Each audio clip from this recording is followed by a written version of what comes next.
9, 8, 7, 6, 5, 4, 3, 2, 1.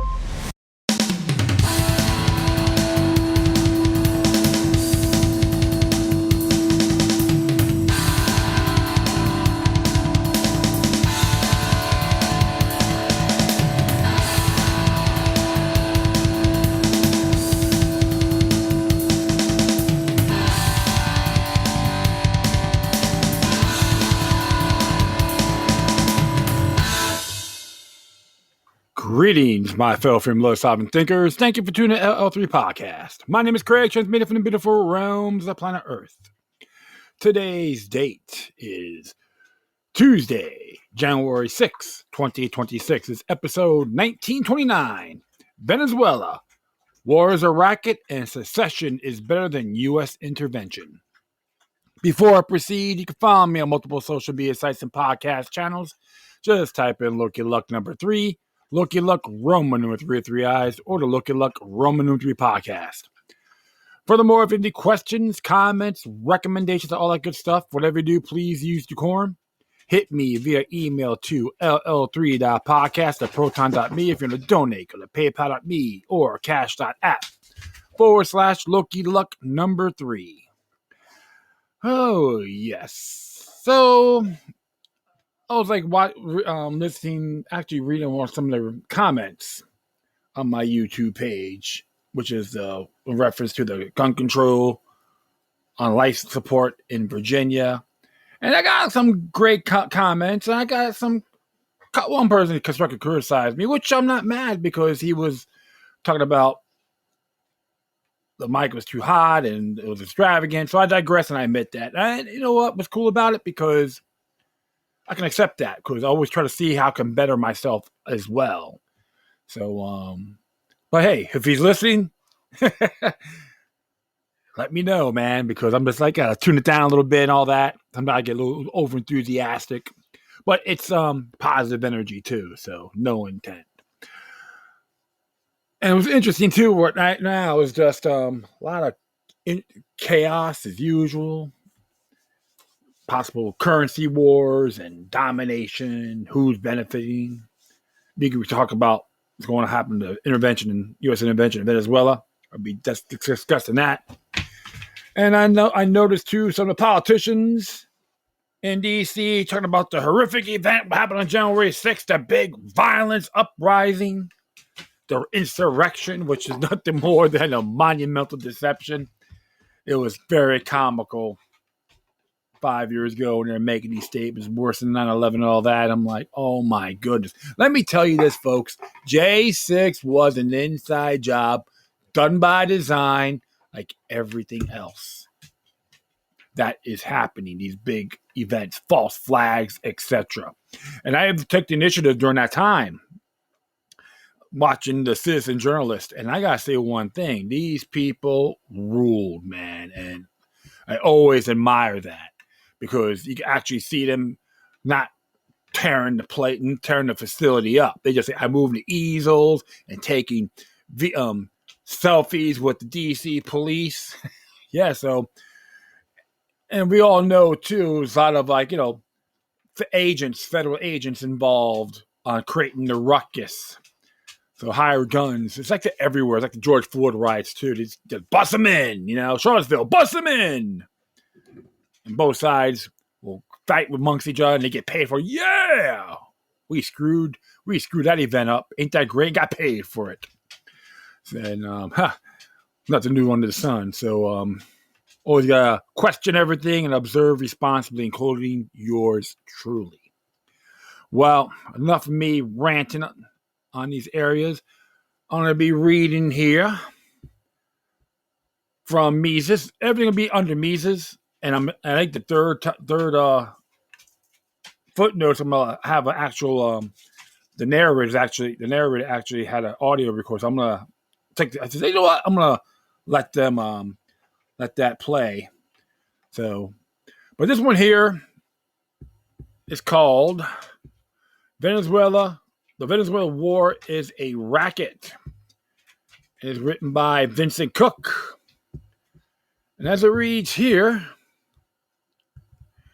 the Mises Wire just barely published my article criticizing the national security strategy when hours later the news broke that the Pentagon had escalated Trump's undeclared war against Venezuela by attacking the Fuerte Tunía military base and various air defense installations in and around Caracas, killing 40 Venezuelans and abducting President Nicolas Maduro and his wife to put them on trial in the United States. In the press conference shortly after this blatant crime against peace and fresh violations of the U.S. Constitution, Trump proclaimed, "We will run Venezuela," where referring to his fellow war criminals standing on the stage behind him while helping himself to Venezuelan oil, ostensibly to boost its production and make Venezuelans richer, but also to make certain American oil companies richer too. In other words, folks, trusteeship. The latter are the real beneficiaries of this action because nobody with an ounce of common sense believes that abducting Maduro will have the slightest impact on the availability of illegal narcotics in America. This war is about extorting oil revenues. In spite of Trump's bluster, he and his team of warmongers who managed to bomb 7 countries in 2025 without constitutionally required declarations of war from Congress are not actually running Venezuela yet. As I write, unrepentant Maduro regimists led by Vice President Delcy Rodriguez are still in power. As I explained in my previous article, legacy military methods of Blitzkrieg and the shock and awe airstrikes have given way to boots on the ground slugfests featuring missiles, drones, rocket-propelled grenades, roadside bombs, minefields, automatic rifles, etc. If you want to really control a foreign country against determined opponents armed by hostile powers like Russia or China, it would take a lot more than just a brief hit-and-run Delta Force raids to get the job done. The Pentagon would have to deploy large occupation forces and wage the sort of forever wars that most Americans detest. At that, the American economy can no longer sustain.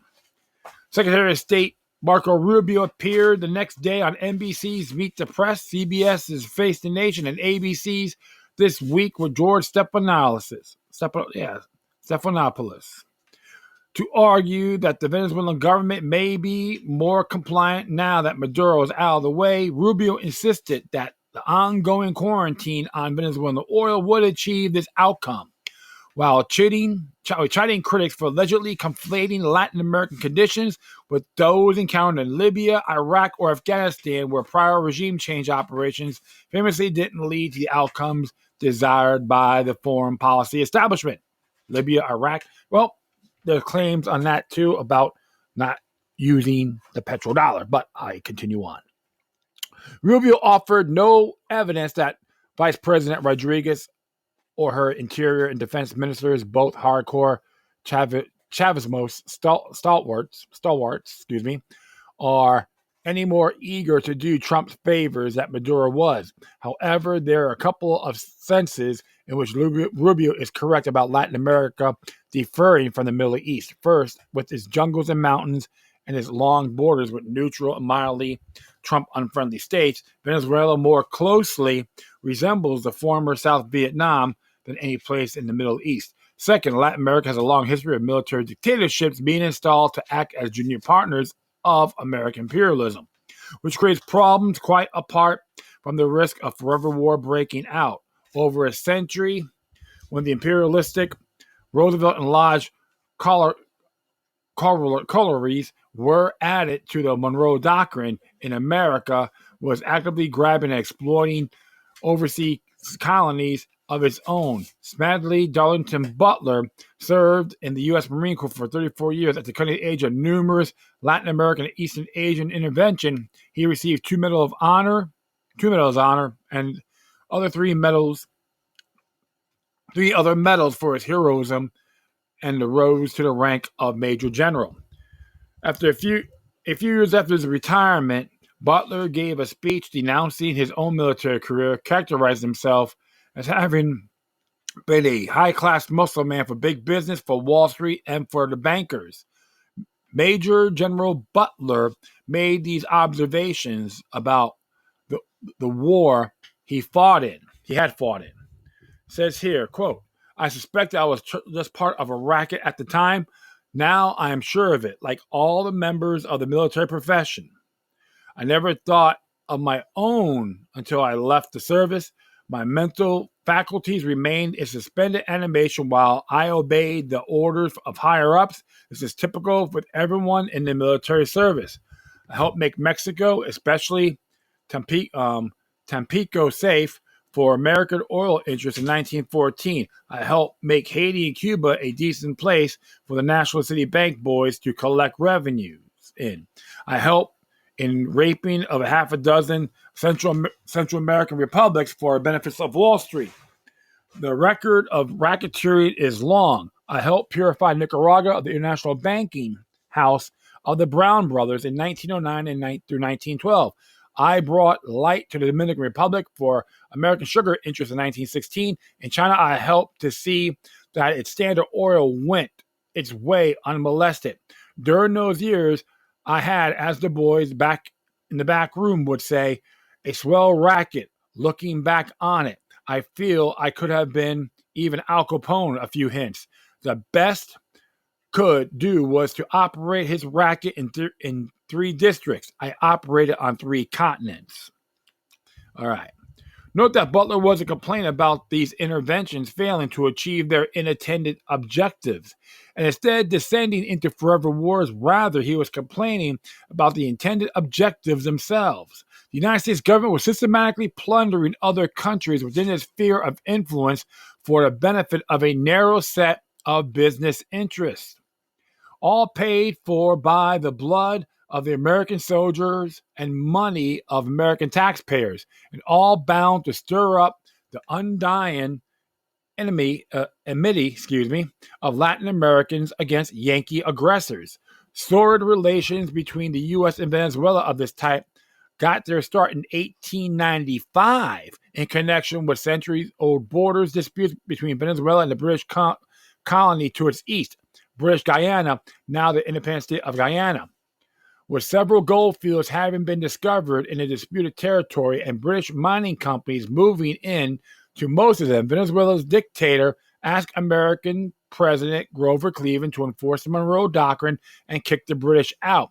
Instead of doing that, Rubio's predecessor, Richard Onley, declared that the United States is practically sovereign on this continent and its fiat is law, and referred the dispute to rigged arbitration tribunal, awarded most of the gold fields to Britain in 1899.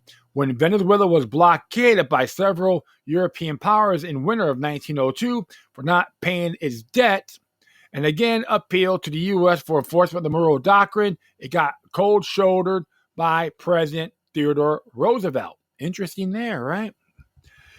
In 1908, Venezuela got a brutal dictator, General Juan Vicente Gomez, who managed to learn the fine art of being sufficiently compliant to Yankee imperialists well enough to stay in power for 27 years until he died of old age. In the usual case of death among Latin American dictators, Gomez granted oil concessions to members of his family around Lake Maracaibo, hope I've pronounced that name correctly, which were sold to foreign oil companies with a suitable kickbacks to the general and hefty royal payments to the general's government. Such was a original nature of American oil investments in Venezuela and its leader. The big winners in the Maracaibo Basin were Standard Oil of New Jersey, the complete successor of the original Standard Oil Trust, later renamed Exxon, Royal Dutch Shell Group, and Gulf Oil, 3 of the 7 major companies, the 7 sisters that dominated international distribution and refining the crude oil from the early to mid-20th century, and which used their control over refineries and over distribution networks, as well as their political, military, and bank connections and their tie-ins with each other to squeeze oil exported exporting countries, thus keeping their crude input prices low and their concessionary royalty payments low. Venezuela eventually got an oil minister, Juan Pablo Perez Alfonso, who figured out on how to turn the tables on the Seven Sisters. Under him, Venezuela got a bigger royalty share, got refineries built in Venezuela to capture more of the downstream revenues, and teamed up with an Arab oil exporters to found the Organization of Petroleum Exporting Countries, OPEC. OPEC was the real game changer, not only to obtain better crude prices for its members, but also to end numerous exploitive concessions that had been extorted from its members decades earlier by rapacious Western governments for the benefit of the Seven Sisters and Wall Street. In Venezuela's case, the legislature simply passed a law in 1971 prohibiting the renewal of concessions that were already due to expire in 1983, and the concessionaires almost immediately abandoned their investments, obliging the Venezuelans to take over ahead of schedule. Trump and his minions like Stephen Miller characterized this as theft of American investments, perhaps, but who were the original thieves who used political means to dominate access to undeveloped resources in the first place, who paid for these political means? Major General Butler's analysis answered these questions. Oh, yeah. And I recommend folks to check out that book, War is a Racket. You can probably find it anywhere now. It's public domain. You can probably hit LibriVox, too, for the audio version of it. And I've listened to it. It was really good.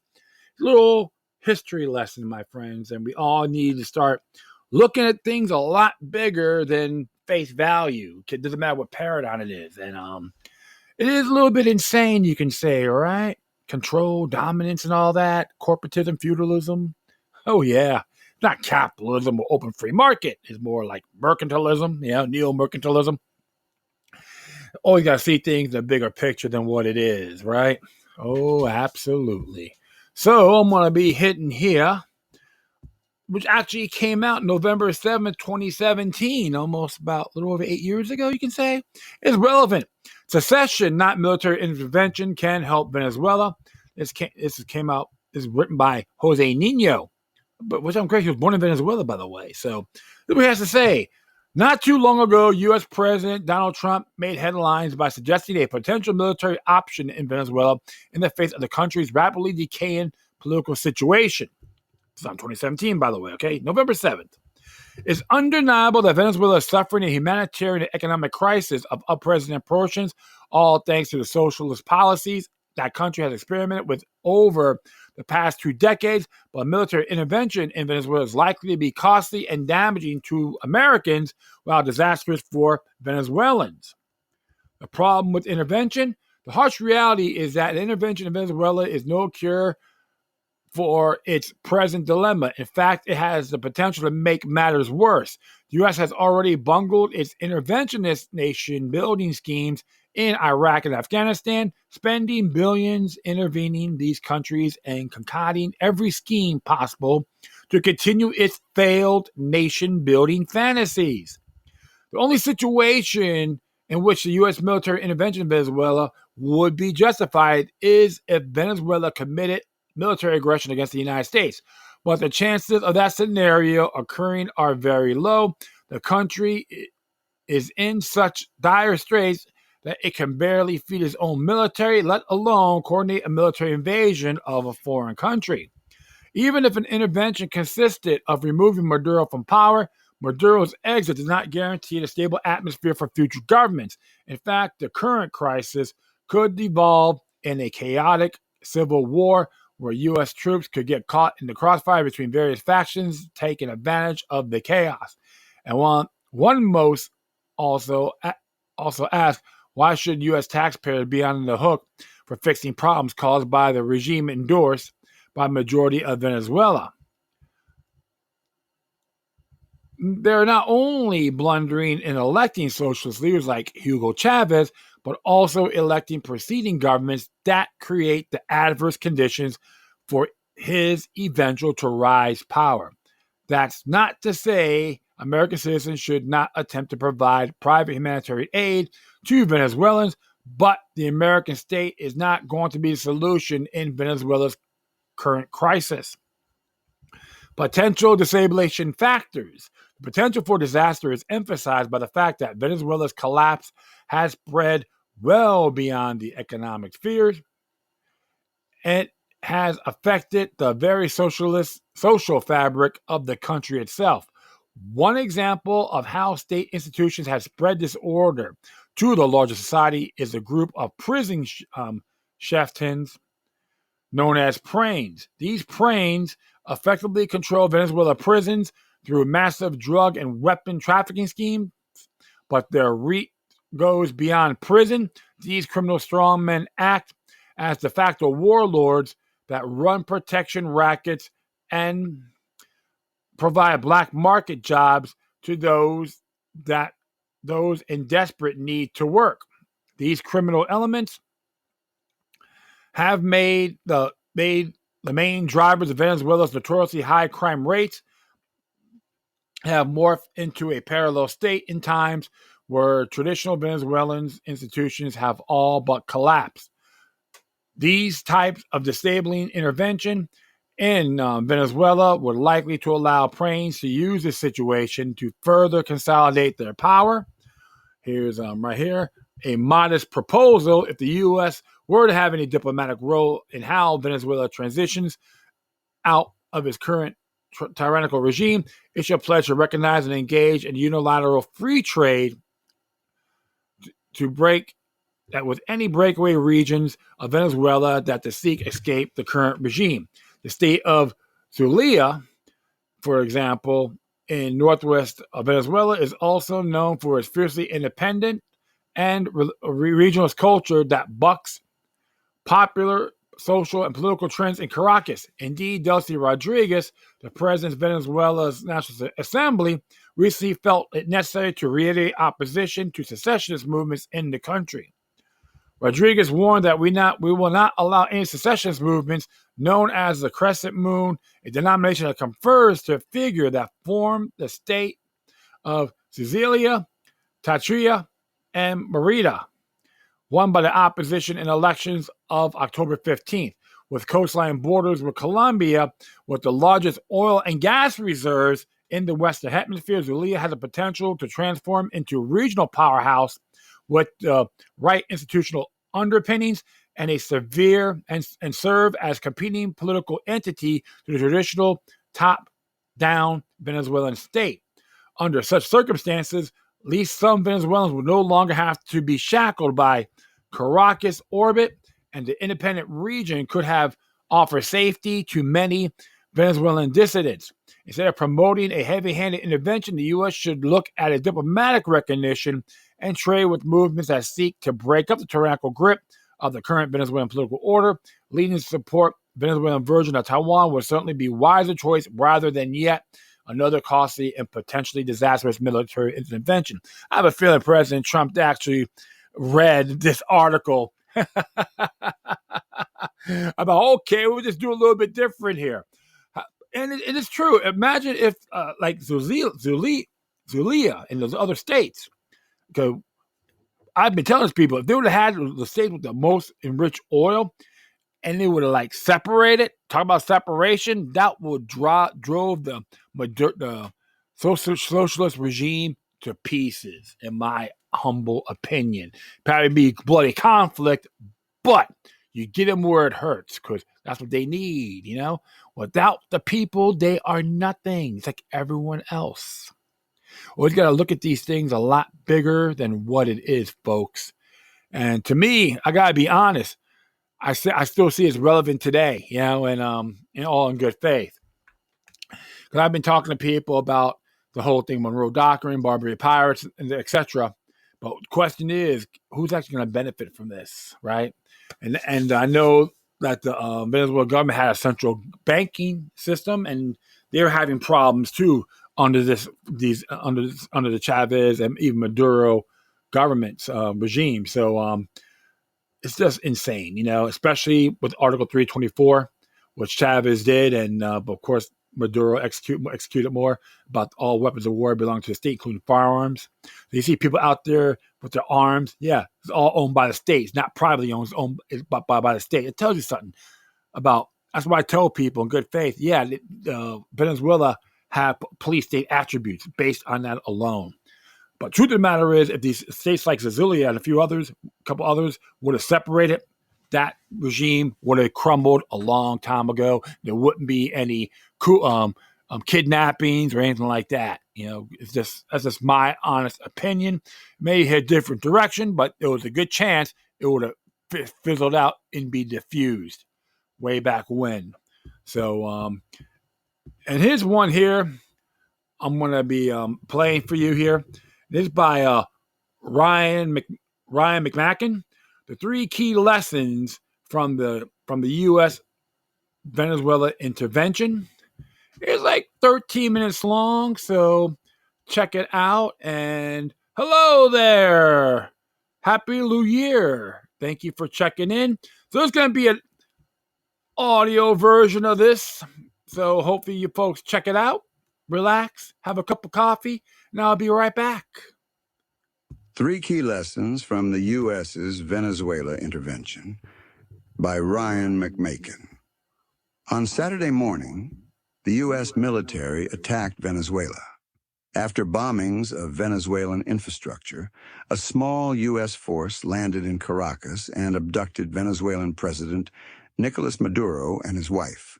Trump has characterized the attack as a law enforcement action, although Secretary of State Marco Rubio has not been able to state what legal authority has authorized the invasion or how the United States government has jurisdiction to do so. Although the claim of law enforcement may be the official position, the administration and its supporters have employed a wide variety of justifications for the bombing and invasion, ranging from democratization to human rights. This latest military operation by the U.S. regime serves as a reminder that very little has changed in American foreign policy since 1989, when George H.W. Bush set the stage for today's policy of endless intervention. The only change, perhaps, is that the Trump's MAGA coalition, after denouncing regime change and national building for years, has now embraced the policy wholeheartedly. Regardless of who is supporting it, however, the U.S.'s bombing of Caracas reiterates 3 key foundations of American foreign policy. We might say that the Venezuela operation exposed the true nature of U.S. foreign policy. But none of this is anything new for anyone who has been paying attention. 1. The U.S. Constitution means nothing. As with all military operations since 1945, the Venezuela bombing, a clear act of war to anyone who isn't an apologist for the regime, occurred without any congressional declaration of war. In this case, as with Obama's Libya war, there was not even so much as a congressional debate. Trump now says he informed oil companies of the operation before he informed Congress. Countless conservatives who have long pretended to care about the rule of law or a strict constructionist view of the U.S. Constitution are now splitting hairs about whether or not the bombing of a foreign country and the kidnapping of its head of state counts as war, and pretending to be confused as to why anyone would think a mere bombing operation constitutes warfare. This is the same tactic employed by the left. Pretend to be confused by simple English words that are clear to honest people, but which are repeatedly redefined to fit a political agenda. The result of their manufactured confusion is this claim. Because we can never be sure of what the word war actually means, bombing foreign countries, at taxpayers' expense, by the way, doesn't require even the smallest amount of congressional action, or so we are told. So much for Article 1 of the U.S. Constitution, which put the legislature in place as a veto on military action.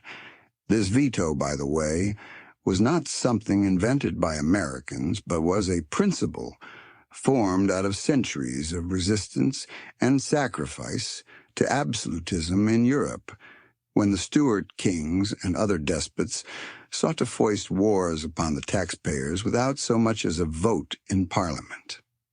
Unfortunately, thanks to decades of disregard for the rule of law in modern times, something now embraced by MAGA, this essential pillar of limiting state power, has been utterly abandoned. 2. International law applies only to other countries, but not Israel. Just as the negation of the Constitution demonstrates that the rule of law is meaningless in domestic American politics, we also know that law means nothing at all for American policy in the international realm. After the 2022 Russian invasion of Ukraine, the U.S. regime spent years lecturing Americans on the so-called rules-based international order. In spite of the fact that the U.S. regime had spent years occupying Afghanistan, Iraq, and parts of Syria, the U.S. regime then attempted to claim that the Russians must respect the sovereignty of other states because of an alleged rules-based order.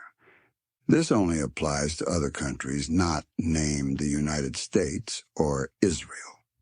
For example, the Russian state claims the right to intervene in its near abroad or sphere of influence. Many U.S. foreign policy experts deny that any such concept exists. Many even mocked the idea of a sphere of influence. Yet the United States routinely invokes a nearly identical claim over Latin America, the Monroe Doctrine, or little more than a declaration that Latin America is within the U.S.'s sphere of influence. The reality is that U.S. policy is nothing more than an exercise in raw power, and any appeal to international law is used only to justify U.S. intervention. The U.S. regime and its parasite state, the State of Israel, simply do what each regime's ruling oligarchs determine to be in the best interest of the ruling class. International law or court orders may be used to provide some pretense for policy, but neither the Constitution, not any principle of sovereignty, means anything in the context of American politics. 3. Democracy doesn't matter. Some defenders of U.S. foreign policy still attempt to claim that it is U.S. policy to defend democracy. Some defenders of the Venezuela intervention continue to claim that the U.S. action is justified because Maduro was not duly elected. Allegedly, the abduction of Maduro means some other politician, one who is favored by the regime, such as Maria Corina Machado or Edmundo Gonzalez, will become president with the acclamation of the majority. First, it is important to remember that U.S. policy has never prioritized the democratization of foreign regimes. What matters is that foreign regimes act as puppet states compliant with U.S. policy. Whether or not these regimes are democratic is immaterial. For examples of this, we need look no further than the fact that the U.S. is a close ally with the Kingdom of Saudi Arabia, a blood-soaked dictatorship where women have effectively no legal rights and Christianity is illegal. Similarly, the U.S. regime has now allied itself with the ISIS and al-Qaeda militants who now rule over Syria, where religious minorities are routinely targeted and churches are bombed. And then there is the current president of Ukraine, Volodymyr Zelensky, whose term expired in 2024, and who now rules as the unelected strongman of Ukraine with American approval. Historically, the list of dictators supported by the U.S. is very long indeed. Similarly, it is already clear that free elections are hardly a priority for the U.S. regime in Venezuela. For example, Donald Trump has already ruled out the idea of a Machado presidency, even though the U.S. has for years claimed her opposition party has enjoyed immense support in Venezuela. Similarly, Washington claims that Gonzalez won 2/3 of the vote in the 2024 Venezuela election. Yet Trump has not even hinted at the Gonzalez presidency. Rather, he has declared that a Machado presidency is out of the question, since she lacks the necessary respect in her country. If there is so much public demand for Machado and her party, why not let her take power? Perhaps sensing that the popularity of the opposition party in Venezuela has been long inflated by the U.S. propaganda machine, Trump has stated that the United States government will run Venezuela indefinitely. In other words, the de facto government of Venezuela is in Washington, D.C., where, needless to say, no one has been elected by Venezuelan voters. Moreover, the U.S.'s de facto puppet regime in Venezuela is now the same socialist party that Maduro headed. Maduro has simply been replaced by another socialist, Delcy Rodriguez, who was sworn in on Monday. Past experience suggests why the ruling party stays in place.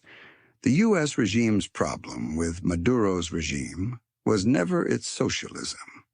The only problem was that the Maduro regime was anti-Washington. This is no surprise if we consider the many collectivist despots who have been close U.S. allies throughout history. The American regime loves socialist dictators so long as they are our socialist dictators.